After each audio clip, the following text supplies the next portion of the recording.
പുറമേ നോക്കുമ്പോൾ it's an interesting job. ഇതൊന്ന് അടുത്തറിയണം, അപ്പോഴേ ഇതിൻ്റെ ബുദ്ധിമുട്ട് മനസ്സിലാവുള്ളൂ.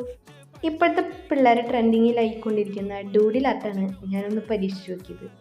ഈ പിള്ളേർക്കൊക്കെ എന്താ ക്ഷമ, നമുക്കൊന്നും ഇത് പറ്റില്ല കേട്ടാ. ഇത് തുടങ്ങുമ്പോൾ ഭയങ്കര ആവേശമായിരുന്നു, അവസാനം എത്തിയപ്പോൾ എങ്ങനെയെങ്കിലും ഇത് തീർന്ന് കിട്ടിയാൽ മതിയെന്ന്.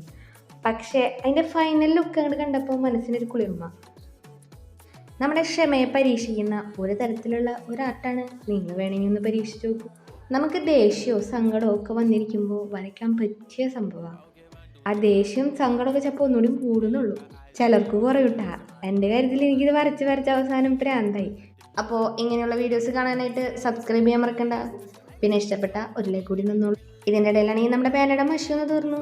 അപ്പോൾ പിന്നെ പറയണം, എന്നാലും നമ്മളത് എങ്ങനെയെങ്കിലുമൊക്കെ കംപ്ലീറ്റ് ചെയ്തു. പക്ഷെ ഫൈനൽ ലുക്ക് ആഹാ എന്താ ഭംഗി. അപ്പോൾ ബൈ.